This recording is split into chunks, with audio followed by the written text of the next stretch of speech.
옆에 계시는 분과 사랑의 인사 나누시겠습니다.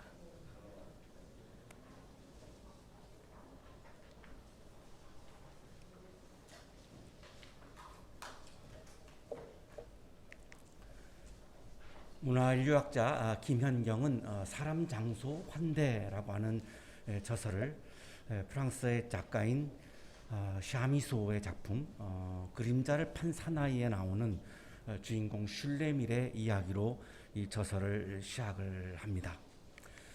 슐레밀은 모종의 사나이에게서 금화가 계속해서 나오는 마법 주머니를 얻는 대신에 자신의 그림자를 팝니다. 계속해서 부하가 나오니까 굉장히 부유해졌습니다. 그래서 굉장히 사람들이 부러워했고 굉장히 안락한 삶을 살아갑니다. 그런데 어느 날 이 사람에게 그림자가 없다라고 하는 것을 발견한 사람들이 슐레밀을 혐오하기 시작합니다. 우리와는 다른 사람이기 때문에, 같은 사람이 아니라 다른 사람이기 때문에 혐오하기 시작합니다. 그래서 사회 구성원으로부터 추방을 시킵니다. 사회로부터 쫓겨나니까 사람됨을 잃어버리고 사회성을 상실할 수밖에 없습니다. 우리 인간은 살아가면서 내가 누군가로부터 이렇게 추방당했을 때, 버림받았을 때, 쫓겨났을 때 굉장히 마음이 힘들고 비참하고 그런 느낌을 가질 수밖에 없습니다. 김연경은 사람과 인간을 구분을 합니다. 인간은 생물학적 존재를 의미합니다. 엄마 뱃속에서 태어난 존재가 인간으로 이분은 그렇게 부르고, 사람은 사회적 존재입니다. 우리는 태어날 때부터 사회에 속해 있지 않습니다. 그냥 인간이죠. 사회가 나를 받아주어서, 사회가 나의 자리를 만들어주고 내 이름을 불러주고 나를 인정해줘야 이제 사회 구성원이 되어지고, 그 사람을 김연경은 인간과 사람으로 이렇게 구분을 하고 있습니다. 우리 모두는 원래부터 사회에 존재한 사람은 없습니다. 우리 모두는 사회에 본래부터 존재하지 않았습니다. 낯선 존재로서 사회 안에 들어오게 된 존재입니다. 그런데 먼저 와 있던 사람이 나중에 온 사람을 배제하거나 배태하거나 하는 문화는 이 세상 어디에도 다 존재하고 있습니다. 심지어는 교회까지도 그런 문화가 존재합니다. 하지만 그렇게 먼저 와 있다고 나중에 온 사람을 배제하는 그분도 원래부터 사회에 존재한 분은 아닙니다. 낯선 존재로 들어온 것이고, 그 공동체가 그분을 환대해주고 자리를 마련해주고 그분의 이름을 불러주었기 때문에 그 사회 구성원으로서 사람으로서 살아가게 된다라고 강조합니다. 김춘수 시인의 꽃에서 나오는 대목이죠. 그의 이름을 불러주었을 때 꽃이 되었던 것처럼 사회가 그의 이름을 불러주고 자리를 내어줄 때의 사람으로서의 삶이 시작한다는 것입니다. 이 사회가 나에게 자리를 내어주는 것, 그거를 김연경은 환대라고 부르고 있습니다. 제가 마트에 가면 저의 이름을 불러주지 않습니다. 제가 마트에 가면 저를 목사라도 불러주지 않습니다. 한양대학교에 오면 저의 이름을 불러주고 저를 목사로 불러주고 저에게 목사로서의 역할을 할 수 있는 자리를 내어주셨죠. 그래서 제가 여기서 목사로 살고, 목사로 살기 때문에 제가 사람답게 살아가고 있는 거죠. 우리 교회가 저를 환대해 주셨기 때문에 저는 지금 사람으로서 살아가고 있는 겁니다. 그러나 사회가 우리를 자리를 내어주지 아니하면 자리와 장소가 없이는 사람답게 살 수가 없다라고 하는 것이 김연경이가 굉장히 강조하는 포인트입니다. 오늘날 우리 사회는 우리 청년들에게 자리를 내어줘야 하는, 환대해야 하는 참 어렵고 힘든 과제를 현재 가지고 있습니다. 사람이 된다라고 하는 것은 자리와 장소를 가지고 있다라고 하는 것과 같은 의미라고 설명을 합니다. 그런데 그것은 환대를 통해서 이루어진다는 것입니다. 이부 김연경의 문장을 좀 몇 군데, 제가 굉장히 마음에 와닿던 문장들을 몇 군데 인용을 하겠습니다. 우리는 환대에 의해 사회 안에 들어가며 사람이 된다. 사람이 된다는 것은 자리 장소를 갖는다는 것이다. 환대는 자리를 주는 행위이다. 어떤 개체가 사람이 되기 위해서는 사회 안으로 들어가야 한다. 사회가 그의 이름을 불러주어야 하며 그에게 자리를 만들어 주어야 한다. 사람이라는 말은 사회 안에 자기 자리가 있다는 말과 같다. 그래서 사회적 성원권을 얻기 위한 투쟁은 사람이 되기 위한 투쟁이기도 하다. 우리 모두는 환대를 받음으로 사회 구성원이 되어지고 그 자리는 나에게 신께서 부여한 신성한 자리로까지 우리는 인식하게 됩니다. 왜냐하면 그 자리가 나를 사람답게 살게 하기 때문에 사회가 나에게 내어준 그 자리는 정말로 신성한 자리인 것입니다. 환대란 타자에게 자리를 주는 행위 혹은 사회 안에 있는 그의 자리를 인정하는 행위이다. 환대받음에 의해 우리는 사회 구성원이 되고 권리들에 대한 권리를 갖게 된다. 사람이라는 것은 사회 안에 자리가 있다는 것이며 신성하다는 것은 이 자리에 손댈 수 없다는 뜻이다.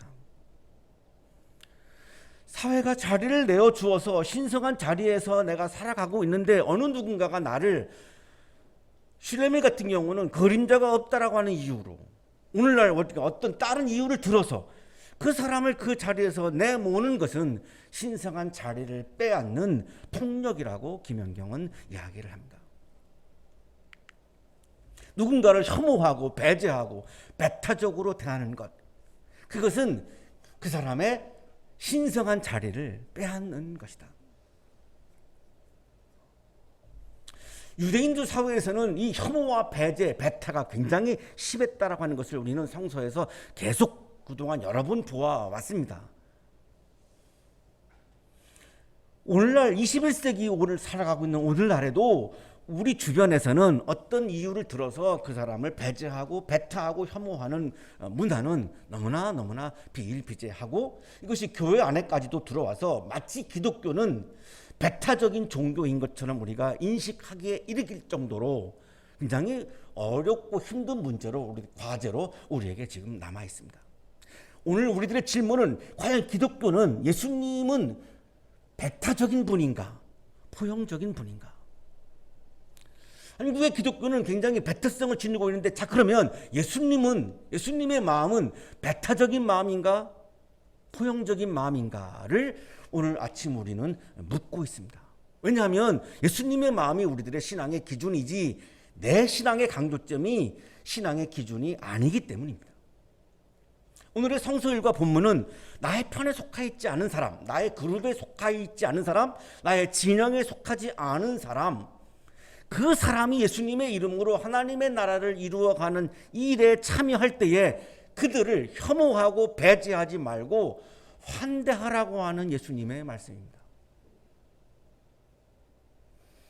우리가 현재 인식하고 있는 기독교의 배타성하고는 굉장히 상충되는 말씀을 오늘 주시고 있습니다. 그래서 우리가 오늘 깊이 묵상할 필요가 있는 그런 말씀입니다. 예수님의 제자 중에 요한이 어떤 사람이 예수님의 이름으로 귀신들을 내쫓는 장면을 목격을 합니다. 그런데 보니까 그 사람은 12제자 그룹에 속해 있지 않은 사람입니다. 이름도 모릅니다. 굉장히 낯선 사람입니다. 그런데 그 사람이 감히 우리들의 선생님이신 예수님의 이름을 들어서 귀신을 내쫓는 겁니다. 굉장히 의아했고 기분도 안 좋고 우리가 독점하고 있는 것을 저 사람이 막 자기 마음대로 해 뭐 이런 느낌이 확 온 거죠. 그래서 예수님한테 말씀을 드린 거죠. 근데 그 기적 행위자가 예수님을 직접적으로 따르는 사람이 아니니까 예수님은 요한의 이야기를 받아주실 줄 알았습니다. 예수님과 자기는 같은 편이지만 그 기적 행위자는 우리와 같은 편이 아니니까 예수님은 당연히 제자인 요한의 편을 들 거라고 생각하고 말씀을 드린 거죠. 자, 그래서 자신만만하게 요한은 그 기적 행위자가 귀신들을 내쫓는 것을 막은 겁니다. 못하게 막은 겁니다. 너는 그거를 할 권한이 없다는 거죠. 네가 무슨 권한으로 예수님의 이름을 들먹거리면서 그 기적을 행하느냐라고 해서 막아버렸습니다. 하지 못하게 했습니다. 자, 그런데 마가복음 9장 18절 바로 이 전에 있는 단락에 있는 본문인데 얼마 전에 제자들이 귀신을 내쫓는 것에 실패합니다. 자기들은 실패했는데 이 낯선 사람이 성공하니까 굉장히 기분이 나쁜 거죠. 굉장히 자기들의 위치도 위태해지고 자기들의 정체성도 위태해지고 굉장히 복잡한 겁니다. 그래서 다른 사람이 귀신을 내쫓는 것까지 막고 있습니다.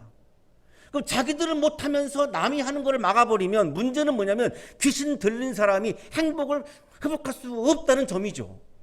그럼에도 불구하고 전혀 그 사람이 행복을 찾는 것에 대해서는 관심이 없어요. 오로지 내 위치, 내 특권, 내 지위에만 관심이 있기 때문에 못하게 막아버렸어요.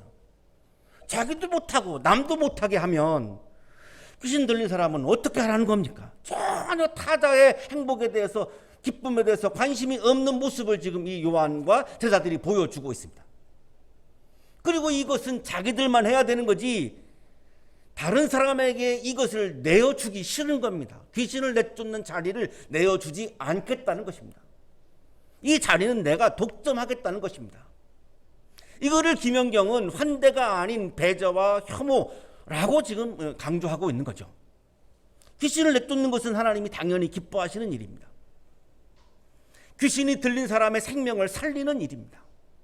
하나님 나라의 기쁨을 모두가 함께 맛볼 수 있는, 하나님의 나라를 경험할 수 있는 거룩한 일입니다. 그런데 그 사람이 우리 그룹에 속한 사람이 아니라고, 우리 편에 속한 사람이 아니라고, 우리 진영에 속한 사람이 아니라고 생명을 살리는 일을 가로막았습니다. 하나님의 나라를 위한 일을 가로막았습니다. 제자들은 귀신에게 고통당하는 사람들이 자유를 얻도록 돕는 일보다 자신들의 지위, 특권, 권한, 진영에 더 관심을 가지고 있습니다.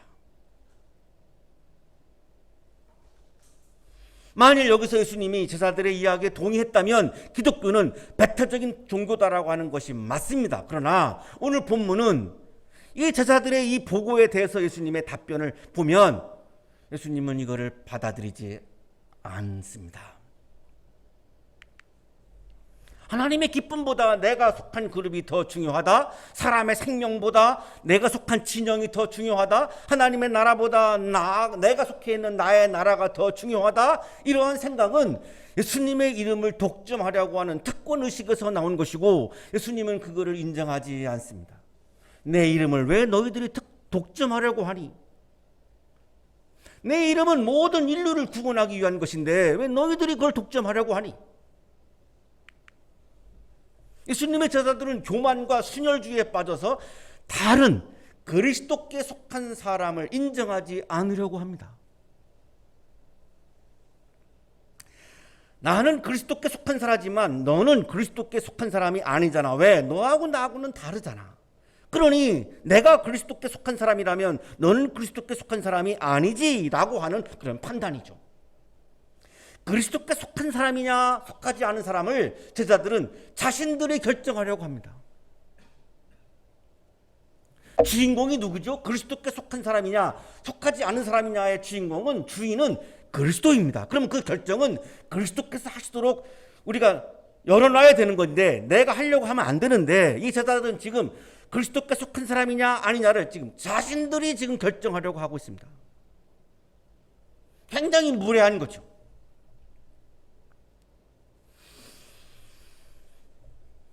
우리 학교에는 기독교 그 선교 단체들이 굉장히 많이 들어와서 그 간사님들이 학생들을 지도하고 있는데 선교 단체 간사님 한 분이 저를 찾아오셔서 저를 제 방에 오셔가지고 저를 전도하려고 오셨다고 저한테 얘기하셨어요.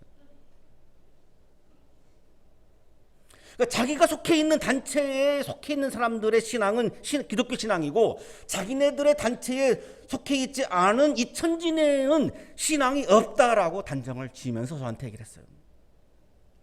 지독한 특권의식입니다. 요한은 기적행위자가 예수님을 따르지 않는다라고 보고하지 않고 38절을 잘 보시면 우리를 따르는 사람이 아니므로 이렇게 속내를 드러내고 있죠. 저 사람은 주님을 따르지 않는 사람입니다 라고 말했어야 되는데 저 사람은 우리를 따르지 않습니다 라고 보고합니다. 왜 그러냐면 우리 그룹에 들어와서 이 제자들의 명령을 따르기를 원하고 있는 겁니다. 제자들의 권한 안에 들어와서 우리를 통해서만 예수님을 만날 수 있다라고 하는 이야기를 지금 속내를 드러내고 있는 거죠. 우리를 따르는 사람이 아닙니다.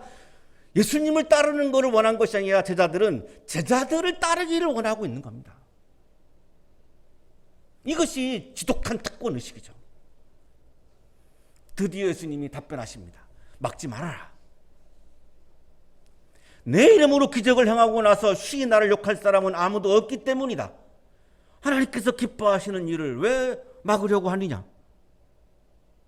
뭐가 더 우선인데, 뭐가 더 중요한데, 하나님께서 굉장히 기뻐하시는 일인데, 아니 생명을 살리는 굉장히 귀중한 일인데, 예수님께 중요한 것은 나와 같은 편인가, 나와 같은 그룹인가, 나와 같은 진영인가, 이것보다 하나님께서 기뻐하시는 것, 생명을 살리는 것, 하나님의 나라를 이루는 것이 예수님에게는 더 중요한 겁니다.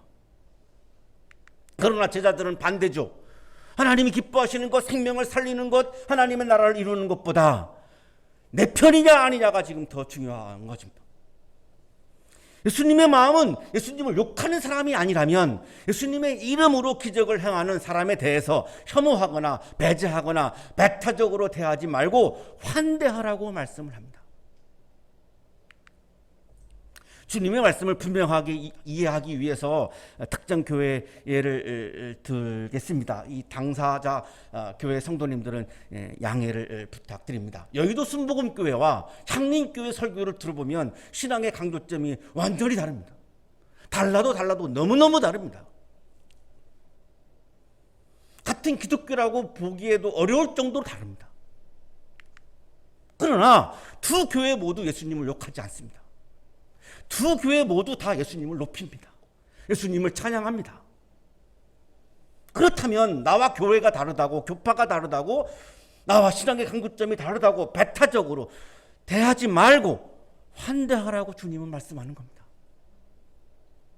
여의도 순복음교회 교회 성도님들은 향림교회 성도님들을 배타하시면 안 된다는 겁니다. 환대해야 한다는 겁니다. 향림교회 성도님들은 여의도 순복음 중앙교회 성도님들을 환대해야 한다는 겁니다. 이게 예수님의 말씀입니다. 나의 신앙의 강조점이 중요한 것이 아니라 예수님이 중요하기 때문입니다. 우리를 반대하지 않는 사람은 우리를 지지하는 사람이다. 오랫동안 이루어왔던 금언을 예수님이 지금 인용하면서 말씀하시는 겁니다. 마태복음 12장 30절에서는 예수님을 반대하는 사람들에 대해서 좀 다르게 말씀하셨습니다. 나와 함께 하지 않는 사람은 나를 반대하는 사람이요, 나와 함께 모으지 않는 사람은 해치는 사람이다. 자, 그래서 마태복음 12장 30절과 마가복음 9장 40절은 모순된다라고 주장하시는 분들도 있습니다. 자, 그러나 마태복음 12장 30절에 나오는 사람은 예수님을 반대하는 사람입니다. 반대한다라고 하는 것은 예수님을 따르지 않는 사람입니다. 예수님을 따르지 않는 사람을 환대하고 하라는 말씀이 아니죠. 예수님을, 오늘의 말씀은 나를 반대하지 않는 사람을 예수님을 말씀하고 있습니다. 기적 행위자는 예수님을 반대하지 않았습니다. 예수님의 이름으로 기적을 행했습니다. 그 말은 예수님을 반대하지 않았다는 말입니다. 그 말은 예수님을 따랐다라고 하는 말입니다. 12제자 그룹에 속해 있지는 않지만 이 기적 행위자는 그리스도께 속한 사람이라는 겁니다. 왜? 예수님을 반대하지 않았고 예수님의 이름으로 기적을 행했으니 예수님을 따른 사람이기 때문에 그리스도께 속한 사람이죠. 하지만 12그룹에 속하지 않은 것이지 그리스도께 속하지 않는 것은 아니라는 겁니다. 이 기적 행위자는 예수님의 이름을 주술적 의미로 잘못 사용하지 않고 예수님의 선포와 예수님의 정신과 예수님의 말씀과 굉장히 긍정적인 관계를 갖고 있는 사람이기 때문에 당연히 그리스도께 속한 사람입니다. 그런데 요한과 제자들이 그를 혐오하고 배제하고 배태하려고 했습니다. 그것에 대해서 예수님은 분명히 말씀하는 거죠. 나를 반대하지 않는 사람이라면 환대하라. 나와 신앙의 강구점이 다른 사람들 중에도, 나와 교회가 다른 사람들 중에도, 나와 교파가 다른 사람들 중에도 그리스도께 속한 사람이 많다는 것입니다. 로마의 철학자 키케로는 시저에게 이렇게 말했습니다. 우리는 당신이 우리 편이 아닌 모든 사람들을 적으로 보는 게 아니라 우리에게 적대하지 않는 모든 사람을 당신의 사람들로 여긴다고 들었습니다. 로마의 포용 정책, 포용 정신을 잘 보여주고 있는 그 시저의 모습이죠. 그래서 로마가 대제국으로 확장되어 갈 수 있었던 원인 중에 하나가 이 포용의 마음 때문입니다. 예수님의 마음도 굉장히 포용적이고 관용적이고 나와 같은 그룹이 아닌 사람들도 환대하는 마음이 주님의 마음입니다. 주님의 마음은 배타적인 마음이 아닙니다. 기독교는 배타적인 종교가 아닙니다. 그리스도께 속한 사람이냐 속하지 않은 사람인가의 잣대는 내가 아니라, 내가 추구하는 신앙의 강조점이 아니라, 나의 영성의 색깔이 아니라 예수님의 마음입니다. 내가 진짜로 너에게 말한다. 너희가 그리스도의 사람이라고 해서, 여기 그리스도의 사람이라고 세번역은 표현했고요. 개정인가요? 개역 성경에서는 그리스도께 속한 자 이렇게 표현하고 있습니다. 그리스도께 속한 사람을 말하는 거죠. 그리스도께 속한 사람이라고 해서 너에게 물 한 잔이라도 주는 사람은 절대로 자기가 받을 상을 잃지 않을 것이다. 예수님 당시에는 로마와 유대 종교 지도자들로부터 굉장히 탄압과 핍박을 받는 상황이었습니다. 따라서 그리스도께 속한 사람을 환대하는 것이 쉬운 일이 아닙니다. 탄압을 각오해야 됩니다. 박해를 각오해야 합니다. 그래서 몰래 환대하는 사람들이 많았습니다. 이게 그렇게 쉬운 일이 아닙니다. 그럼에도 불구하고 예수님을 반대하지 않는 사람들에 대해서는 환대하라고 말씀합니다. 위험한 일이지만 환대하라는 겁니다. 같은 그룹이 아니어도 그리스도께 속한 사람들을 환대하고 연합하라는 것입니다. 그리스도께 속한 사람을 환대하는 것은 하나님의 나라의 자리를 내어준다는 의미입니다. 나만 하나님 나라에 들어가는 신앙인이고 너는 하나님 나라에 들어가지 못하는 신앙인이야. 바로 기독교 선교단체 그 간사님의 저한테 하는 이야기는 바로 그 이야기였습니다. 구원의 자리에 나는 들어가지만 이천진 너는 들어가지 못해. 그러니 내가 너를 구원해 줄게. 그러고 저를 찾아온 겁니다.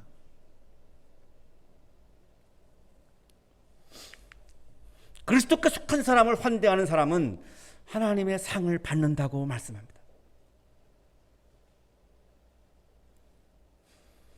진정한 제자도 정신의 증거로 영원토록 기념되는 멋진 제자로 많은 사람들에 의해서 기념되는 상을 받는다는 것입니다. 우리가 아름답고 멋진 그리스도인으로 살아갈 것이냐? 그 문제는 그리스도를 반대하지 않는 사람들을 내가 어떻게 최대한 환대할 것인가? 물 한 잔이라도 주는 이런 환대를 내가 어떻게 할 것이냐에 달려있다는 것입니다.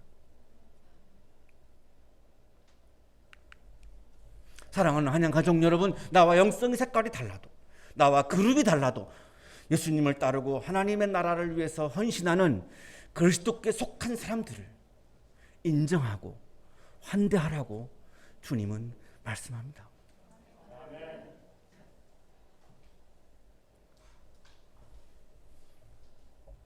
우리와 세대는 달라도, 우리와 가치관은 달라도 우리는 다음 세대에게 자리를 내어주는, 환대해야 하는 그런 의무를 우리는 또한 가지고 있습니다. 이러한 신앙에서 이런 정신을 우리가 가져야 사회에서도 우리 다음 세대에게 자리를 내어주는 환대가 가능해질 것입니다. 우리의 신앙이 배타적으로 되어 있으면 사회에서도 환대가 어려워질 수밖에 없습니다. 집단 이기주의와 배타주의는 예수님께서 말씀하신 사랑의 실천과 연대 의식을 역행하는 죄악입니다. 좁고 악한 종교 이데올로기에 빠져 있었던 제자들을 질타하신 오늘 성서 일과로 우리가 받은 이 주님의 말씀을 우리가 묵상하고 기억하면서 우리들의 신앙과 영성이 더 넓어지고 깊어져서 하나님의 나라를 이루어가는 많은 그리스도인들을, 그리스도께 속한 사람들을 물 한 잔이라도 주면서 환대하는 이러한 아름답고 멋진 신앙생활을 하시는 여러분의 신앙생활이 되시기를 간절히 축원합니다.